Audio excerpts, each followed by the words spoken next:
आज हम लोग पाठ 11 पढ़ेंगे और पाठ 11 का नाम है स्वतंत्र भारत की चुनौतियाँ एवं इतिहास एवं विकास। कक्षा 8 का हमारा इतिहास का पाठ है। आप लोग शुरू से हम लोग एक क्रम से पढ़ते चले आ रहे हैं। कक्षा 8 में पहला पाठ था आपका यूरोपीय शक्तियों का विभाजन। दूसरा पाठ था भारत में अंग्रेजी राज्य की स्थापना। Yes ma'am.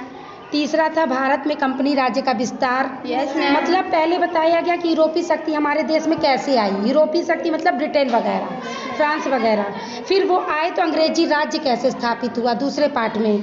फिर भारत में कंपनी आई, ईस्ट इंडिया कंपनी आई, उसका विस्तार हुआ। फिर कंपनी का प्रभाव क्या पड़ा। फिर उसके बाद स्वतंत्रता संग्राम हुआ, उसका क्या परिणाम निकला। फिर अगला पाठ था तुम्हारा ब्रिटिश राज्य के अधीन भारत कैसे आ गया, कैसे अपना गुलाम हो गया। फिर जब गुलाम हो गए हम तो हमारे अंदर नव जागरण आ गया, और जब नव जागरण आ गया तो हम लोग अगले पाठ में पढ़े कि राष्ट्रवाद की भावना उदय हुई कि हमको अपने देश को पहले स्वतंत्र कराना है। उसके बाद आया भारत का स्वाधीनता आंदोलन। उसके बाद आया अंग्रेज भारत छोड़ने को विवश हो गए। और अब आपका पाठ आया है स्वतंत्र भारत की चुनौतियों का विकास। मतलब जब हम लोगों को स्वतंत्रता मिल गई तो स्वतंत्रता के बाद आपका पाठ अब क्या नाम है। स्वतंत्रता के बाद हम लोगों को किस किस चुनौतियों का, चुनौतियों माने मैम कोई चुनौती कंपटीशन जैसे समस्या। जब हम स्वतंत्र हो गए तो हमारे पास एक समस्याएं आई। क्या क्या समस्याएं आई, उनका हमने कैसे समाधान किया। तो क्या समस्या आई थी, देखिए पहली समस्या आई थी शरणार्थियों की समस्या। क्या आई थी, शरणार्थियों की समस्या। मतलब जो दूसरे देश का जब विभाजन हो गया था तो भारत पाकिस्तान जो दंगे फसाद हुए थे तो उसमें बहुत सारे जो हिंदू मुसलमान थे वो वहाँ 75,000 के करीब कहाँ चले गए थे, पाकिस्तान से आ गए थे। पाकिस्तान ने भगा दिया था, पाकिस्तान से भारत आ गए थे। अब भारत के सामने समस्या आ गई थी कि इतनी सारी तो जनसंख्या वैसे ही थी भारत में, और ऊपर से 75,000 लोग और आ गए। अब भाई हम रखेंगे तो ज़मीन चाहिए, खाना पानी सब चाहिए कि नहीं। लेकिन भारत सरकार ने उसका निदान किया। क्या किया निदान, भारत सरकार ने करोड़ों रुपए खर्च करके इन शरणार्थियों को बसाया। हम लोग ऐसे हैं कि हम लोगों ने अपने देश से भगाया नहीं उनको, है ना, अपने देश में जगह दी और शरणार्थियों को बने इस मकान की भूमि भी दी, जो उनको मकान बनाया, भूमि दी। ठीक है। दूसरी चुनौती थी देसी रियायतों का भारतीय संघ में विलय।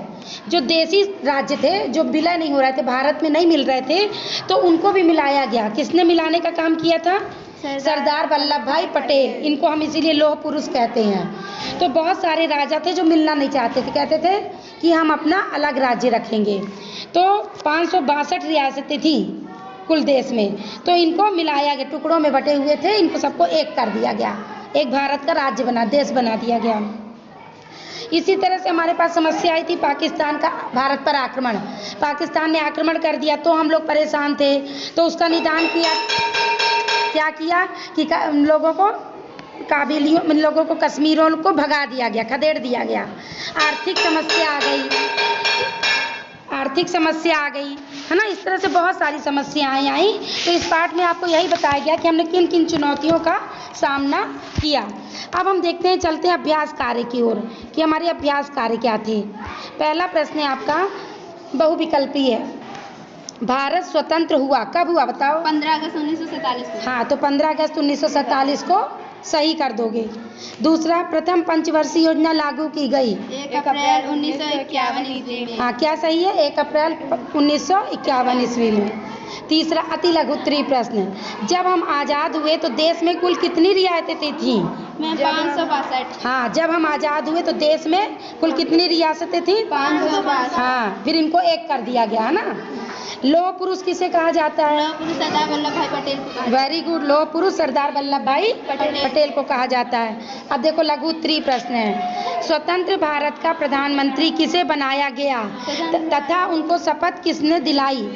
तो उत्तर है तुम्हारा, स्वतंत्र भारत का प्रधानमंत्री पंडित जवाहरलाल नेहरू को बनाया गया तथा उनको शपथ गवर्नर ने दिलाई, जनरल लॉर्ड माउंटबेटन ने। किसने दिलाई थी? General Lord Mountbatten. हाँ। दूसरा प्रश्न है तुम्हारा, शरणार्थियों की समस्या क्या थी? शरणार्थियों की क्या समस्या थी? उत्तर क्या है? देश के विभाजन के बाद भारत और पाकिस्तान में हुए सांप्रदायिक दंगों के कारण पाकिस्तान से आए लगभग 75,000 हिंदू, सिख और मुसलमान शरणार्थी भाइयों को बसाना एवं उनको रोजगार देना एक गंभीर समस्या थी। इतने सारे लोगों को अपने देश में रखना, उनको रोजगार देना, उनको बसाना एक बहुत बड़ी समस्या हमारे सामने थी। क्या समस्या थी? पूछ रहा ना प्रश्न कि शरणार्थियों की क्या समस्या थी? उनको मैम घर में मतलब देश में रखने की समस्या थी। अगला प्रश्न है तुम्हारा, स्वतंत्रता प्राप्ति के बाद भारत में कौन कौन सी तत्कालीन समस्याएं थीं? इनका समाधान किस प्रकार से किया गया? उत्तर है, स्वतंत्रता मिलने के बाद भारत को निम्नलिखित समस्याओं का सामना करना पड़ा। पहला, शरणार्थियों की समस्या, अभी हमने समझाया ना, तो क्या है? पढ़ो इस शरणार्थियों की समस्या तेज से। शरणार्थियों लाखों की संख्या में पाकिस्तान के भिन्न भिन्न इलाकों से आए। इनकी सहायता तथा रोजगार देने की कठिन समस्या भारत के सामने आई थी। दूसरी, औद्योगिक समस्या। देश के विभाजन से पहले भारत का जूट तथा वस्त्र उद्योग बहुत उन्नत था मतलब बहुत ऊपर था, परंतु विभाजन के बाद जूट और कपास पैदा करने वाले क्षेत्र पाकिस्तान चले गए और अर्थव्यवस्था असंतुलित हो गई। कहाँ चले गए वो क्षेत्र जहाँ से जूट और मिल रहा था? कपास पाकिस्तान में चले गए, पाकिस्तान के हिस्से में आ गया, विभाजन हो गया था ना भारत का। उद्योगों के लिए कच्चे माल का अभाव हो गया। कपास और पटसन के कारखाने तो भारत में थे, परंतु कच्चे माल का उत्पादन करने वाले अधिकांश क्षेत्र पाकिस्तान में चले गए, अतः बहुत से कारखाने बंद हो गए, मतलब हिस्सा बांट हो गया। तो जहाँ से सामान मिलता था कुछ पाकिस्तान के पास चला गया, कारखाना यहाँ, सामान का देश वहाँ। तो ये सब हमारे आर्थिक व्यवस्था, हमारा उद्योग भी क्या हुए? अलग अलग हो गए, बंद हो गए। अगला, देसी राज्यों की समस्या। भारत की स्वतंत्रता के साथ 500 से अधिक देसी रियासतें स्वतंत्र हो गईं। इन रियासतों को भारत में शामिल किए बिना भारत की स्वतंत्रता अधूरी थी। जब तक अगर ये लोग अलग अलग होते तो हम भारत फिर अलग अलग हो जाते। तो सरदार वल्लभ भाई पटेल ने बड़ी मेहनत की, बड़ी सूझबूझ दिखाई और इन सब राजाओं को मनाया ताकि वो एक देश भारत बन पाया। नहीं तो ऐसे छोटे छोटे टुकड़े रहते, फिर दूसरा देश आता और फिर लड़ाता और फिर हम गुलाम बन जाते। अगली समस्या क्या है? खाद्यान्न की समस्या। देश के विभाजन से गेहूं और चावल पैदा करने वाले काफ़ी सारा उपजाऊ क्षेत्र पाकिस्तान में चला गया। इसी प्रकार भारत में नहरी सिंचाई वाले क्षेत्र भी कम रह गए, अतः भारत में खाद्यान्न की समस्या हो गई। जो नदियां थी, जो सिंचाई जिससे होता था, वो किसके हिस्से में चला गया? पाकिस्तान। हाँ, तो हमारे यहाँ खाद्यान्न पैदा करने की भी समस्या हो गई। ऊपर से वहाँ के शरणार्थी भी आ गए, मतलब हम लोग की जनसंख्या तो खुद ही ज़्यादा थी, ऊपर से पाकिस्तान के जो भेज दिए उनको भी रख लिए और नदी भी यहाँ चली गई पाकिस्तान में। अगला था परिवहन व्यवस्था का तहस नहस होना। परिवहन व्यवस्था तहस नहस हो गई, जरूरी चीज़ों को एक स्थान से दूसरे स्थान पहुँचाने में कठिनाई आई। समाधान क्या किया इसका?